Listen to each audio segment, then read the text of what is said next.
So far we've been dealing with forces. There's another action that we deal with here in statics and any kind of engineering mechanics, and that's called a moment. There's some other words that are used for this. It's a torque, sometimes a torsion. I don't know what they call this in physics. In engineering, we call it a moment. Torque, is that what they call it in physics or something? Oh, torque, okay. Yeah. Same thing. It's a twisting action. So what's your... Impulse too. What's that? Torque and impulse.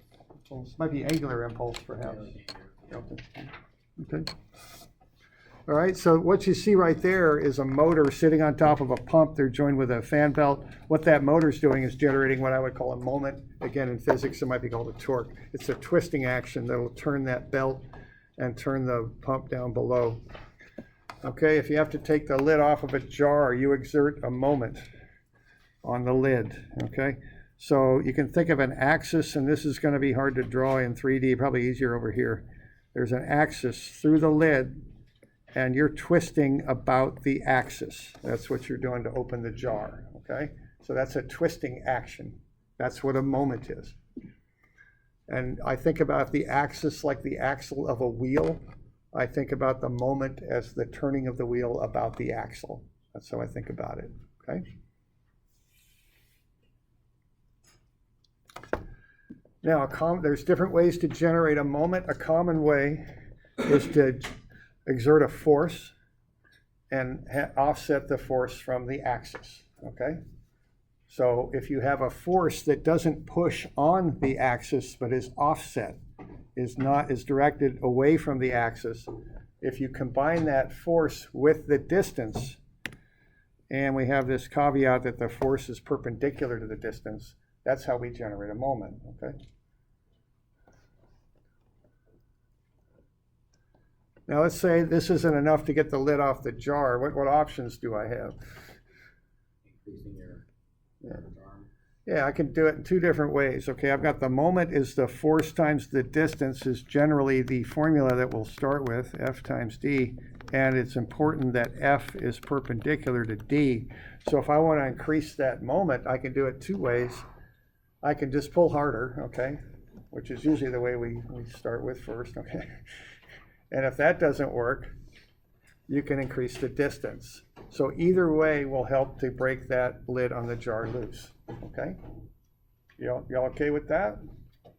So what we have here is the basic relationship is the moment, or again in physics you call it torque, is force times distance, but again, the force to be useful has to be perpendicular to the distance. If I start angling the force, I don't get the full use of the force. Okay.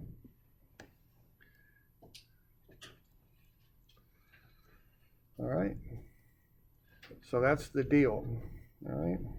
So I'm on page 260. Okay. And we just went through some of that. Here on 260, I'm talking about a wrench on a bolt. I was just using a lid on a jar. There's many examples of this that you could use. All right. Now, we've got sign conventions here. Counterclockwise is positive, clockwise is negative. Okay, that's the sign convention. Now, that's done specifically for a reason. The reason is it's the right-hand rule. There's X, Y, and Z. If you have this moment going from X towards Y like that, if you twist the fingers of your right hand that way, your thumb will point up, okay? And your thumb will point then in the positive Z direction. So that's why counterclockwise is positive in 2D space. Because in two-dimensional space, the moment is considered a Z moment. You name the moment after the axis about which it twists. A 2D moment twists about the Z axis. So it is positive counterclockwise, because if you twist your right fingers counterclockwise, your thumb points up in the positive Z direction. Okay. So let's see. If I want to calculate those moments, I just take the force times the distance. 60 pounds, 2 feet, 120 pound feet. That's positive because that will come counterclockwise. I think in Europe they call that anti-clockwise, but here in America we call it counterclockwise. So that's coming around like that. This other one, if I push down on that wrench, that'll come around like that. That's clockwise. That's negative 110 newtons times 0.4 meters. So if you're ever working on a homework problem and you have any doubts about what the sign is on a moment, put your finger on the point O as I'm calling it there, take your other hand and push in the direction of the arrow on the proper side, and you'll see which way the paper rotates. If it goes counterclockwise, it's negative, or it's positive. If it goes clockwise, it's negative, okay? So you can always test that out right on a table with a piece of paper if you want, okay? So we all right with that? Questions on that?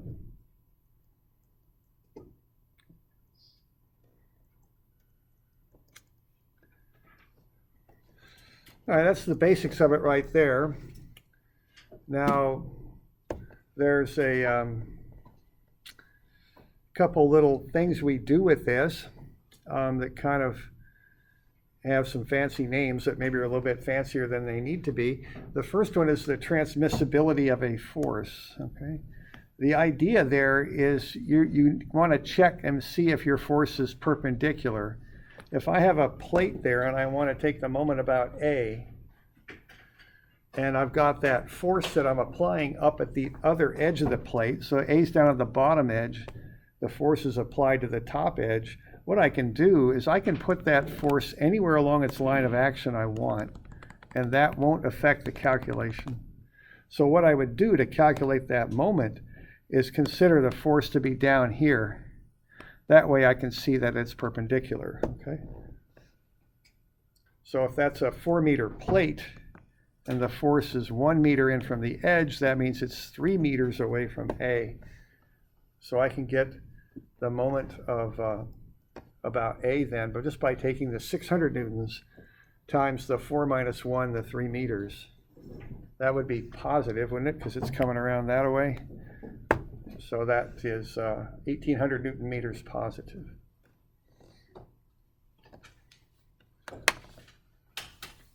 Okay.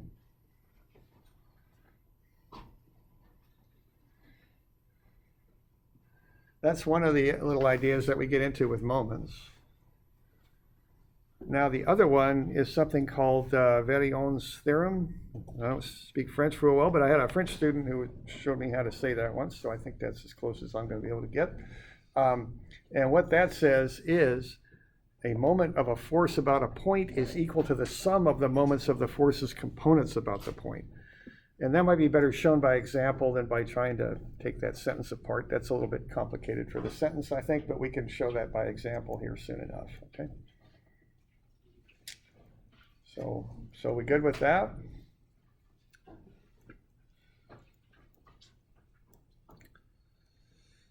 All right. Now, I don't think I've got a page for this. You might have to make your own notes on this, I think. I don't believe I've got a note page for this one. I've got a couple here I haven't written up pages for them yet. So there's one of them. All right, let's find the moment of that force about the point. Let's see what we can do with that.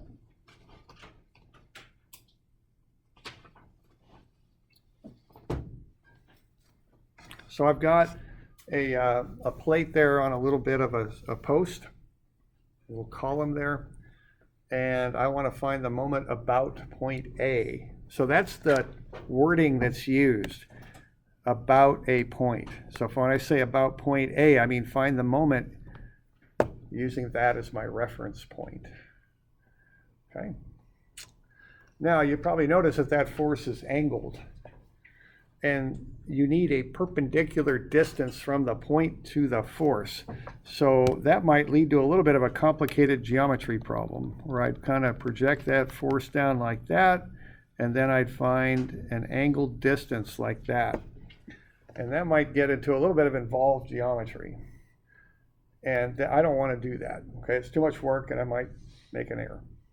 So there's a different way to handle this, and this is basically the application of Verion's theorem. And what that is I can take that force and break it up into x and y components. And then I can use the moment arms that are also in the x and y directions. Because when I dimension things, it's very common to have dimensions go in the x and y directions.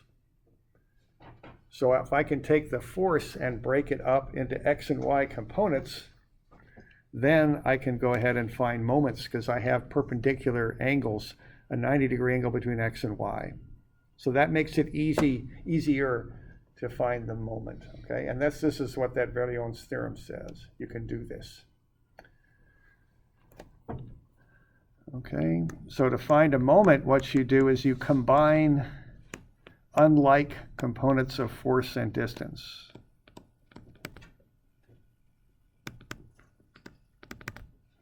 So you use fx and y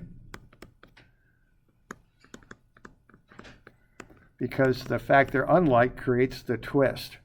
You can use fy and x. Okay, that's how you generate 2D moments. You combine unlike things, x and y together. X force with a y distance, y force with an x distance. Okay. So what I'm doing there is I'm taking the 8,000 Newton force in the 70-degree angle, and I'm getting the x and y components of that force.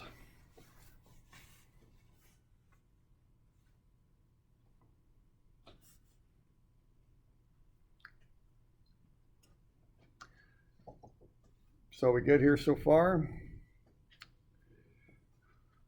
So why don't you find the moment caused by the 7,518 Newton force about A? So figure out the distance you would use to combine with the force and figure out the sign on what you're doing. So see if you can find that moment.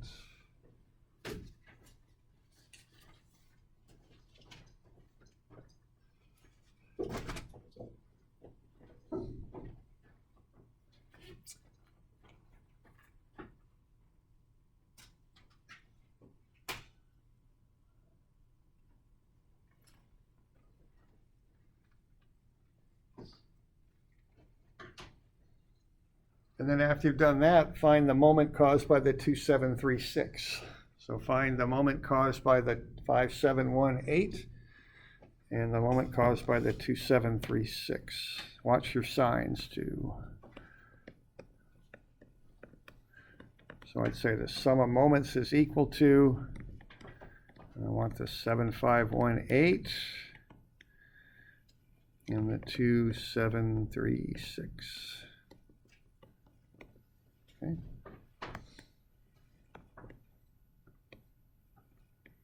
Like that.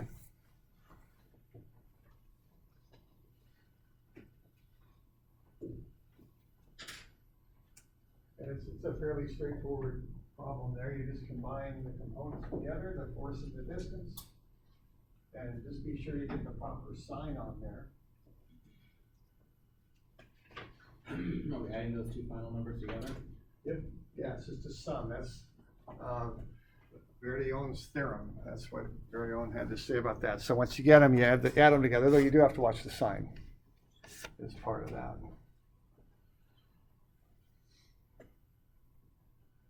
All right.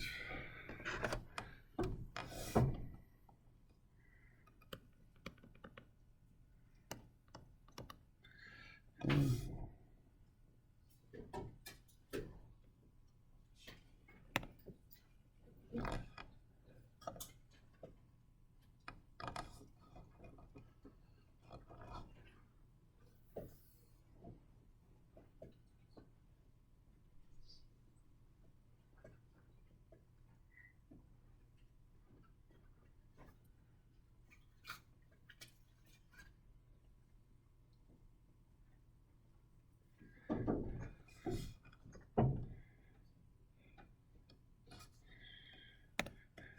All right, so what do we got for the 7518? The distance is 6,766.2. okay. So yeah, we got the 1.2 meters, right? Because we combine a y force with the next distance, and then that's gonna come around that way, right? So that's that's negative. Now, you got any doubts about that at all? Just put a piece of paper up there on your table, push on it in the direction of the 751, whatever it is, 7518, and you will notice if you hold it at A, you'll notice that that thing rotates clockwise, right? That's why it's negative. All right. And then you combine Fx with y, and that's 0.9 meters, right? And again, if you have any doubts about which way that rotates, just do the same trick. Just push on it that way, and it'll come up around, and that's going to go counterclockwise, is it not? So that's negative. That's positive. Okay? So that's how you do that.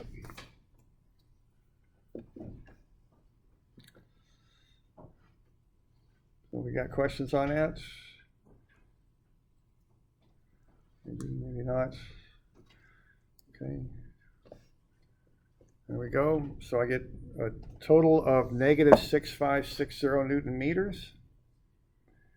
And the negative means clockwise. So I could write it up as negative 6,560 Newton meters. I could also write it up as 6,560 Newton meters with an arrow on it that shows clockwise. They mean the same thing, because the sign is just a way of designating the direction.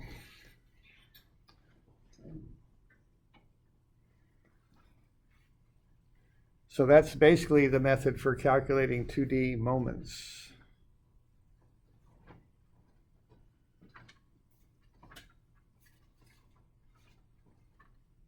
Questions on that?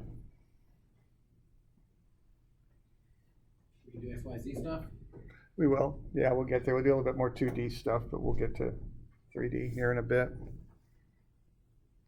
Okay. We're good?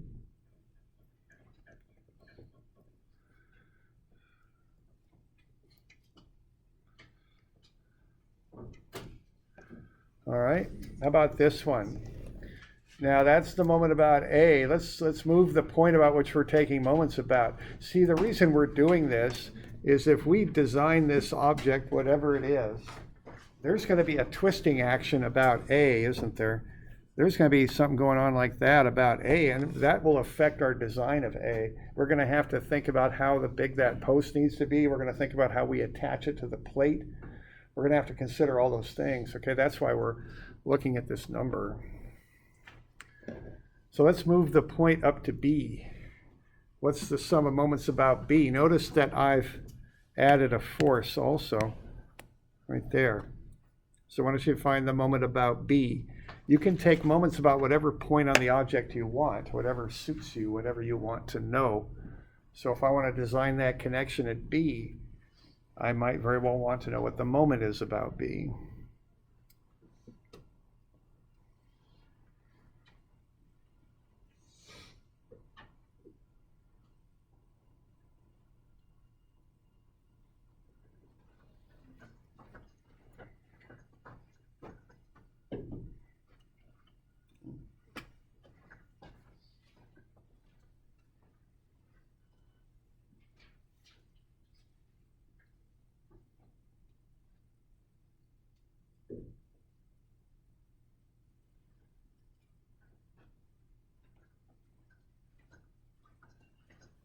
You got questions, you let me know. Ask your neighbor. If it works.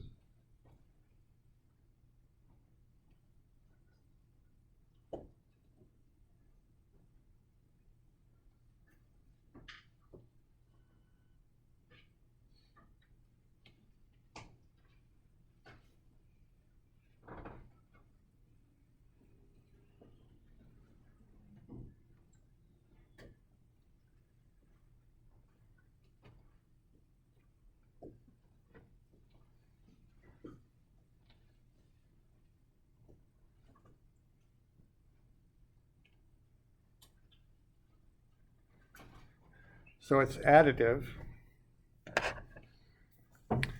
You're going to do the same sort of thing with the 8,000, right? Here we go, red, there we go. This is 7518, and what was it, 23 something or another? 2736. Oh, 6. So that's kind of what I'm thinking about when I start in on this. What's going on with that 2736? What's the moment arm on that? It's going against the 12,000. I don't know if I'd relate it directly to the 12,000. What's the moment arm on the 2736? It doesn't have one about like B. Yeah, it doesn't. See, it's pushing right on B. If I want to loosen up a nut, I don't push on the nut, I push my offset, right? That's how I generate the moment. So this has a 0 moment arm because it's directed right at B. Okay, it's going right there. So it doesn't twist about B. It pushes on B, but it doesn't twist about B. And if you think about that, if you have a flat tire and you get out a lug wrench, you don't push on the bolt, you offset, twist the bolt.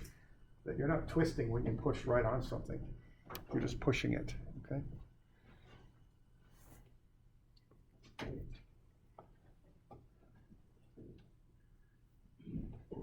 Yeah, question? That when you said nothing to push down and twist. Is that what you're? What's that now? You're pushing down the 2,736 on point B and then twisting.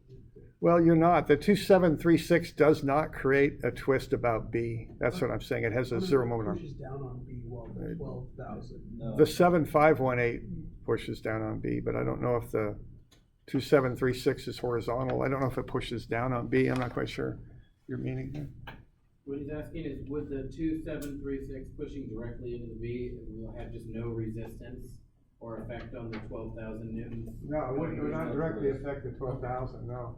I would just treat the 12,000 separately and the 2736 separately. Okay. So I just handle each force separately when I analyze the moment it creates, or each component of force. Okay.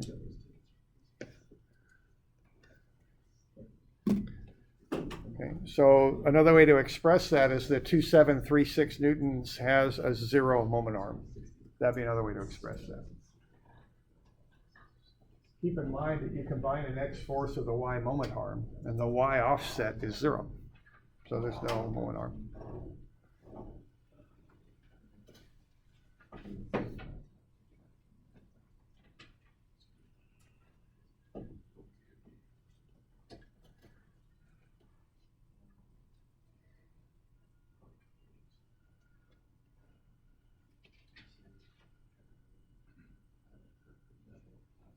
So I got a net of 1778 Newton meters. You might get something, a little different than that. If you're close to it, it should be fine.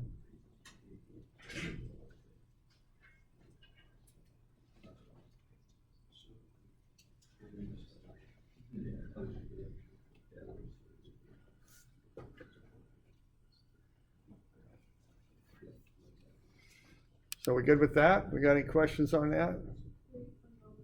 Yeah, sure.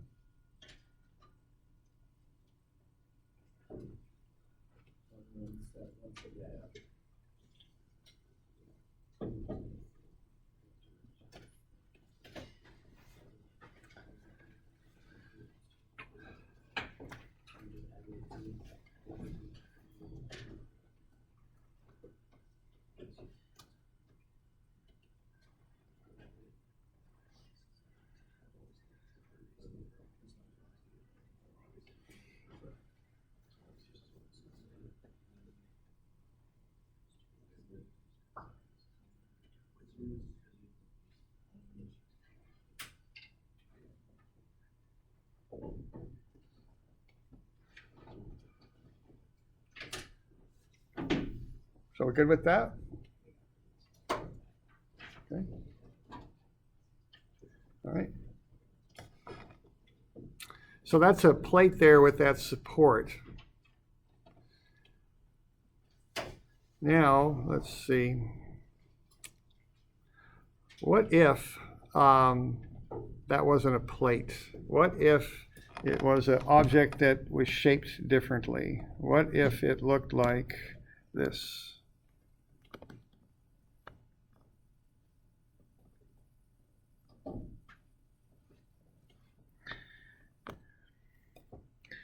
Would that affect my answer? And if so, how much, or how much would it affect my answer? Would it affect my answer? No. See, it doesn't matter, okay? We assume these objects are rigid. All we're really doing, the way I think about this, when we to express it, is I'm creating a coordinate system. My origin is at B, and all I care about are the coordinates where those forces are applied. How they're connected to B doesn't matter. If that's a rigid connection, it's irrelevant, okay? All I need is to know the location on a coordinate system of the points where those forces are applied. That's all I need. The center of mass. We're not considering that. I mean, if it were an object, its weight would be directed at its center of mass. Excuse me. Yeah. Okay. All right. We good? All right. So, okay, so don't be distracted by the picture sometimes, and this will come up again when we're doing some other things. I just want to get a picture, I want to get coordinates, and I want to figure out this moment. Okay, that's really how I want to approach that. All right.